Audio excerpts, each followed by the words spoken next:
Hello, everyone, and welcome to episode 214 of Navigating Now. We're coming to you live from Thoughtium HQ today for our second episode here in our new headquarters in the West Loop of Chicago. I am Nicole Zeimis. I'm a consultant here at Thoughtium, and I'm so excited to be here today with my friend, neighbor, walking buddy, art class buddy, and former colleague, Megan Whitney. And we're going to have a chat today about mindfulness in the workplace. So, welcome, Megan. Thank you. Super excited to be here in this beautiful office. Appreciate the opportunity to chat with you and everyone watching. Yay. So, Megan and I go way back. Doing the math, we've known each other for about 15 years. Wow. Is that right? Yes. Sounds right. 15 years, 2010, I believe. Yeah, and it's been fun coming to this space and just knowing that we've seen each other a lot of different moments in our lives. Yeah. It's been really cool. We've experienced many different versions of ourselves, having worked at the same study abroad nonprofit together many years ago. My first real career out of college. And we were chatting before this about how fun it is to have converged back in the leadership development space together and to be here now. Yeah, it's so awesome. So tell us a little bit about what your work is like today and how you're bringing mindfulness coaching to your clients and to the world. Sure, I'd love to. So I am a mindfulness coach, and I specialize in helping change makers and people in nonprofits with navigating stress and burnout. So I personally experienced a pretty exhausting stretch of burnout in my career about 10 years ago or so, and did not have the tools of mindfulness or emotional intelligence that I have since gained. And so I really feel passionate about sharing with people who are invested in the causes that change our world ways to be more resilient, to be more focused, and to prioritize their well-being in a way that feels accessible and I think importantly, especially in the nonprofit space, is completely free. So I work as a coach one-on-one with people, helping them with reaching their goals, and also tend to work with people who have an interest in meditation and mindfulness as a supportive tool to help them get to where they want to be. I also do training and facilitation supporting nonprofit and corporate teams around stress management and burnout prevention. That's so awesome. So I think for our conversation today, we do want to take a little bit of time to talk about definitions, right? So how do you define mindfulness? Yeah, I appreciate that question because it is very much a buzzword, I think. And I also think it has a bit of a PR problem because it's so commonly used. Yeah, what does it actually mean? So really, I'm glad to ground us in that. And of course, there's many ways that you could define mindfulness. I was trained in a program called Search Inside Yourself, and that program has a definition that I like to share that is essentially at its core, mindfulness means paying attention. A longer definition that I like is mindfulness means paying attention to what's happening in the present moment with an attitude of curiosity and kindness. So we're witnessing our experience, whatever's happening right now. Right now I'm noticing I have a little bit of a nervous, buzzy energy in my body. And I'm noticing that without judging that as bad or wrong. And when we are able to see things such as, I'm feeling a little nervous, and name it, that allows us to relax a bit and ultimately leads us to be able to show up as our whole selves and to do our best work. Nice. Yeah. So mindfulness is really about presence. It's not about our minds necessarily. Yeah, good question. So I think that Presence is definitely a key muscle that we build in mindfulness. And it is kind of funny that mind is in the phrase. It is also about paying attention to what's happening in the body and in the external environment. So being able to notice that I can hear the heater right now, being able to attune to your emotions and be able to gauge, how I may need to adjust. So it's really about awareness. There's so many phrases I could swap in for mindfulness besides paying attention. So presence would be one of them. Self-awareness.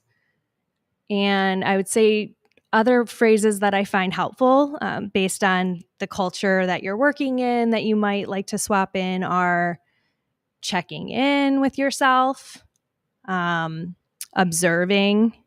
So this is not a skill that requires us to sit down in meditation for hours to cultivate. Mm-hmm. This is a choice that we can make in any moment to practice paying attention. Mm-hmm. And something that comes up for me as a quote that I really love is by Dr. Amishi Jha.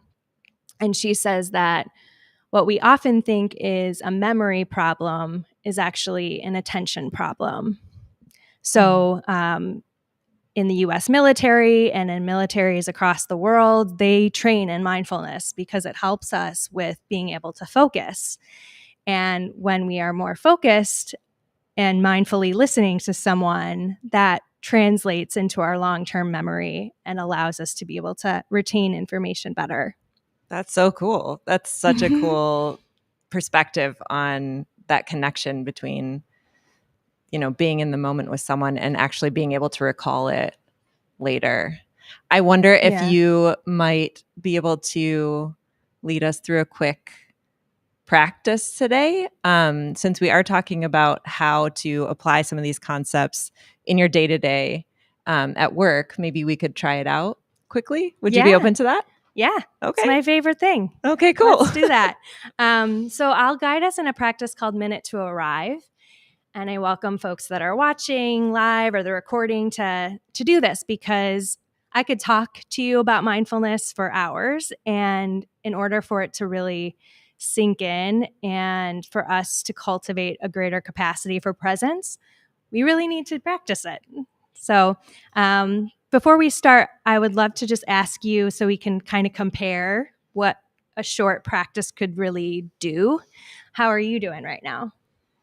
I'm doing well. I'm noticing butterflies in my stomach a little bit. They've calmed a little. A little bit of nervous energy. The hand that's holding the microphone is sweating for sure.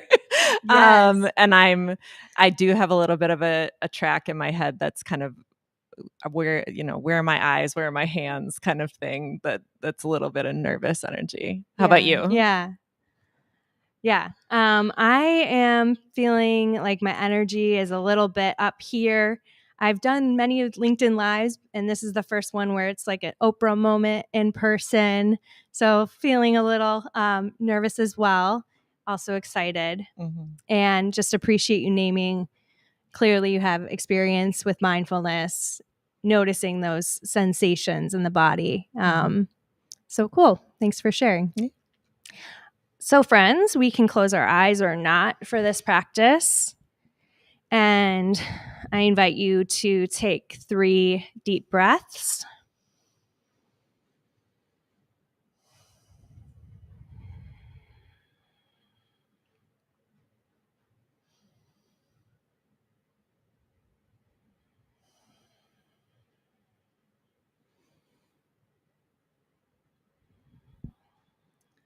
Welcome you to notice the sensations of your feet on the ground.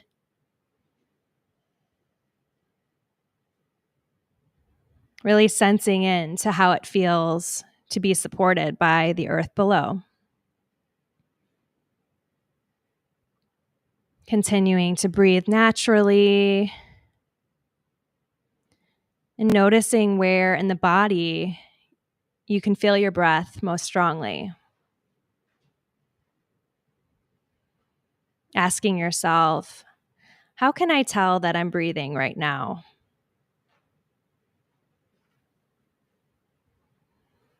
Bringing awareness maybe to the belly as it rises and falls.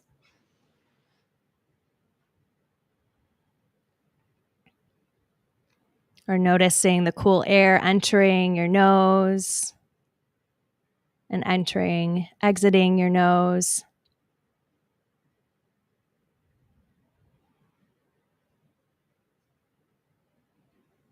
And finally, just checking in with how you're feeling right now.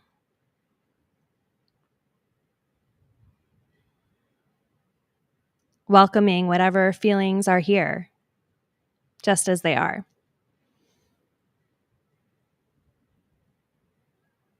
And as we close, I invite you to set an intention for the rest of this time together. What feels important now? You can open your eyes whenever you're ready, returning your gaze to the space. Thanks for practicing. Thank you. That was great and Awesome. needed. Yeah. Yeah. What feels different now? I feel I don't know how words to really say, but like I feel the entire space around me in a way that I did not before. I feel just more space. There's literally more space around me. Yeah. Calmer for sure. But sometimes when you're nervous, you start to get like I don't know, it's sort of like a hyper focus kind of a feeling. And now I just feel I can feel this whole space around me and I feel more expanded. How do you feel? That's lovely. Yeah, I feel more present and grounded. My energy has kind of settled a bit in my body. And I appreciate you saying that you feel like you're more connected with the space, because I think that when we do this practice as a team at the beginning of a meeting, it allows us that chance to move from being reactive, being in kind of go, go, go mode, to being responsive. And one of the things that I hear as I do this practice with many nonprofit teams and my own nonprofit team is that it allows us to be more connected with each other. It gets us out of our kind of flight, freeze mode that we often are in the workplace, whether aware of it or not, to allowing us to truly settle, regulate emotion. And that results in us being more connected with our teams, with meetings that are more productive because people have had a chance to take a beat. So I really want to encourage folks that are watching to try out this Minute to Arrive practice.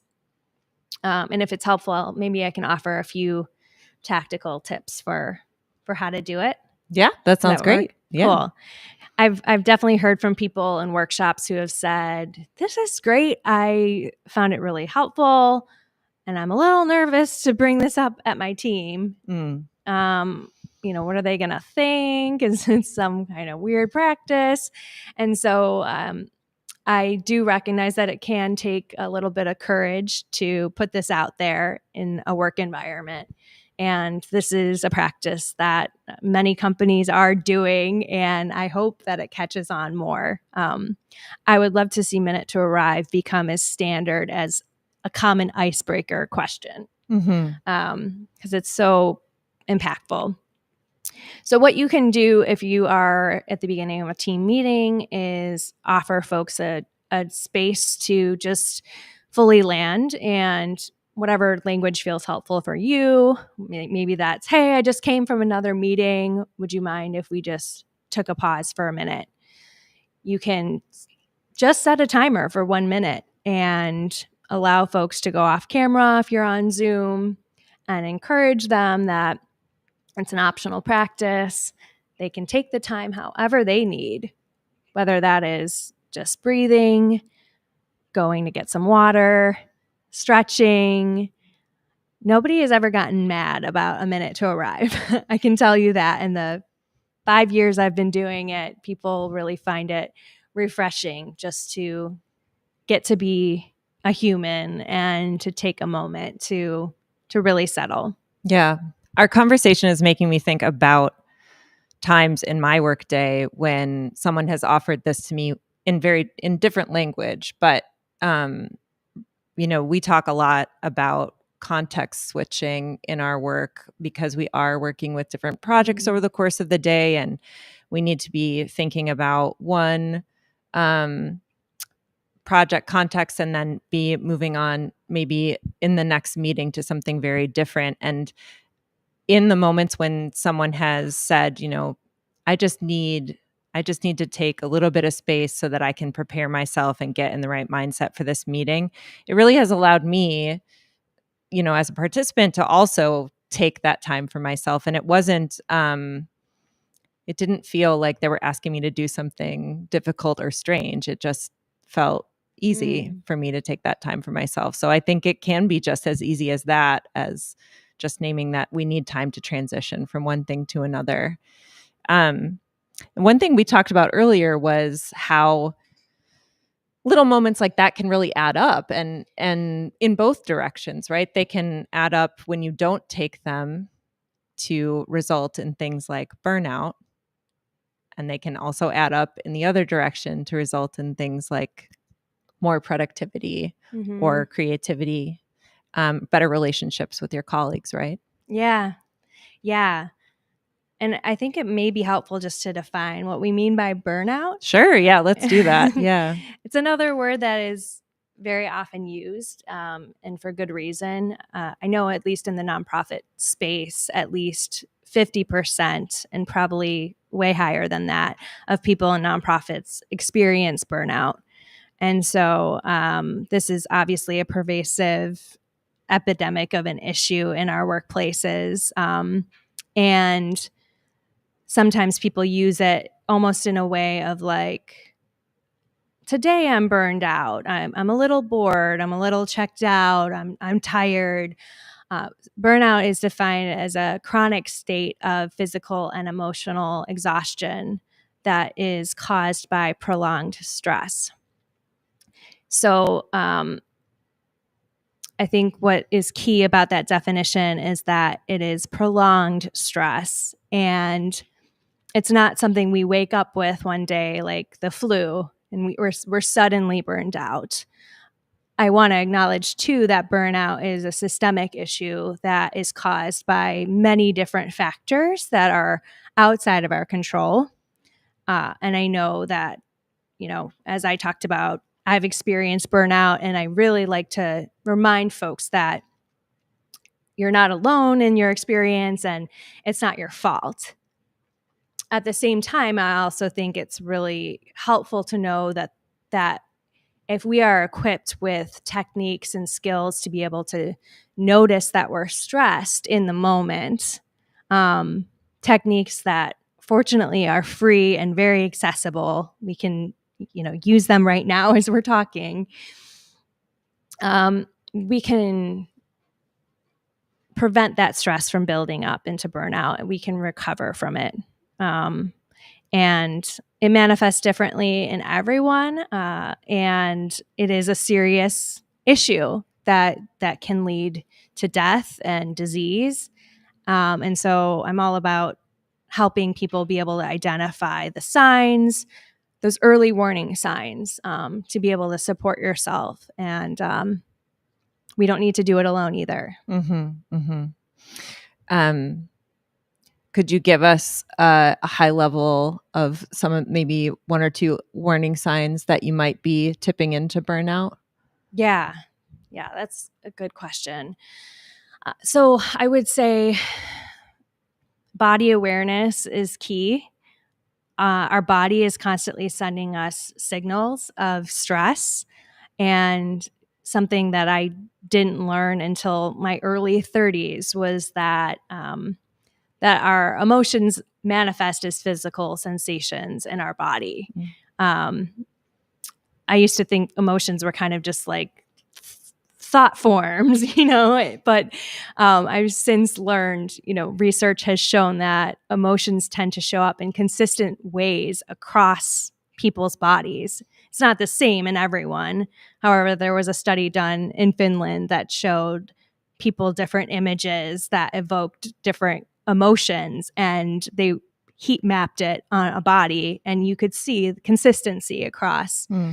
For example, fear for me manifests as tightness in my neck and shoulders.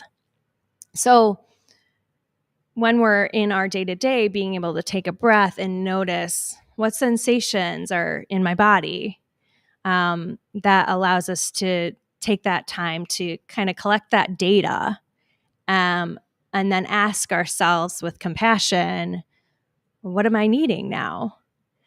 That might be just a quick walk around the block, or a calling of a friend.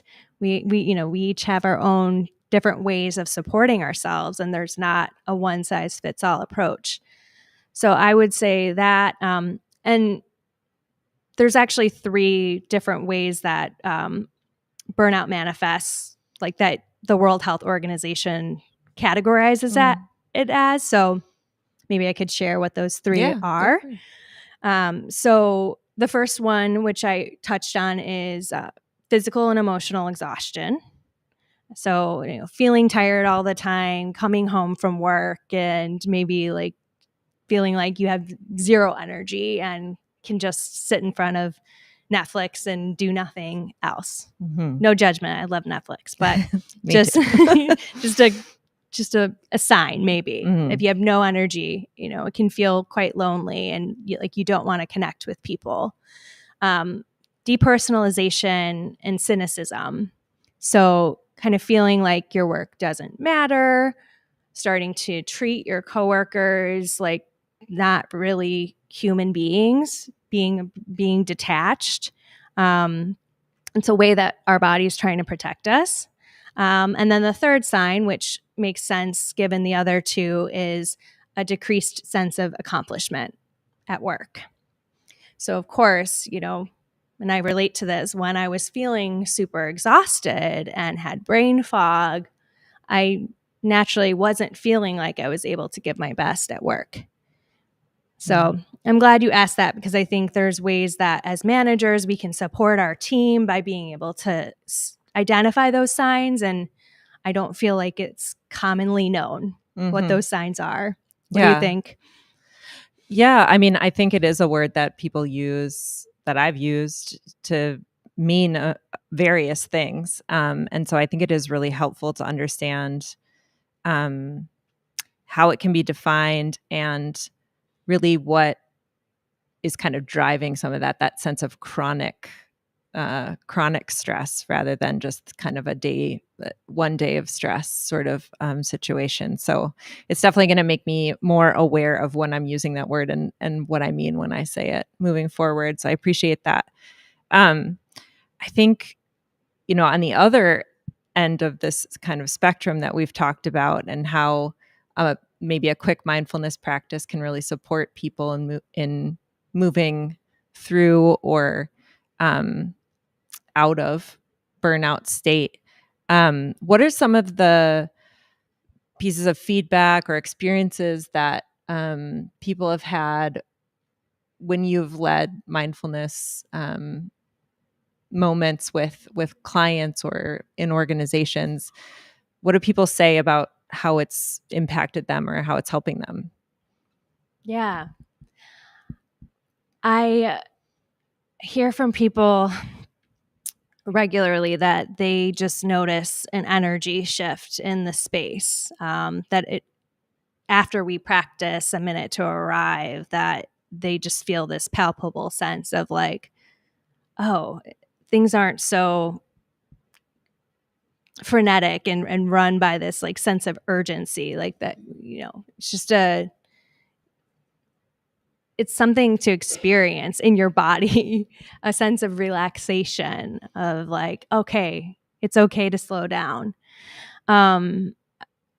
I remember someone who I did a 3-day training with from a nonprofit, integrating mindfulness practices throughout as breaks, came up to me after the training, and she had tears in her eyes and shared that as someone who had worked in the government for a long time, she had never experienced this integration of mindfulness at work.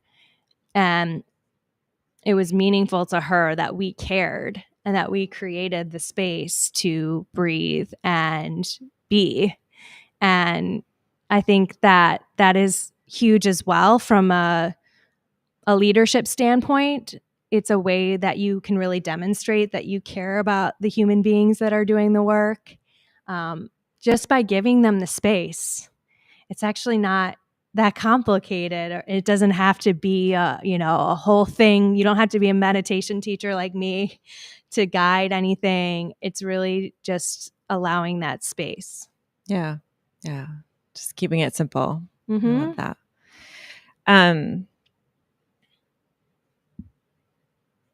This has been such an awesome conversation. I've really enjoyed it, and I wish we could keep it going forever. But I get to see you soon, so it's all good. But I was wondering if maybe to close us out, you could share maybe a quote that that's been on your mind lately, that's bringing you some inspiration, or a thought that's bringing you some inspiration lately. Yeah, I'd love to. This has been so fun. Yes, fun. Thank you. You're so welcome. So I'll share a quote. I recently posted this on LinkedIn because I was doing some meditations around focused attention and how we can work with being so distracted all the time. One of my favorite meditation teachers is a social justice activist, and his name is Reggie Hubbard. And he asks the question of, what if we checked in with ourselves as much as we check in with our phones? And to me, that was like, wow, what a question. Right. We are so glued to our phones and our emails. And I think for me, I'd be curious what comes up for you if we have time. Even if we checked in with ourselves 1/10 of the time that we check in with our phones, it's exciting to think about what kind of world we could live in and how we could connect with each other more readily and take care of our well-being. So I just invite you to think about that, friends. I will be thinking about that for sure. Just in recent memory, the number of times that I have looked at my phone is way more than I've checked in with myself. So I think bringing that into line with that perspective that's really powerful. Thank you for sharing that. And thank you for joining us for this episode, Megan. This has been so lovely. You're welcome. Yay. Such a blast. Thank you for having me, Thoughtium crew. Thanks for watching, welcome. Friends. Yes, thank you. This has been episode 214 of Navigating Now. And as a reminder, you can find us here every week live on Thursdays at 3 p.m. Central. And you can find our episodes at thoughtium.com/live. So thank you so much. Have a great day, and we'll see you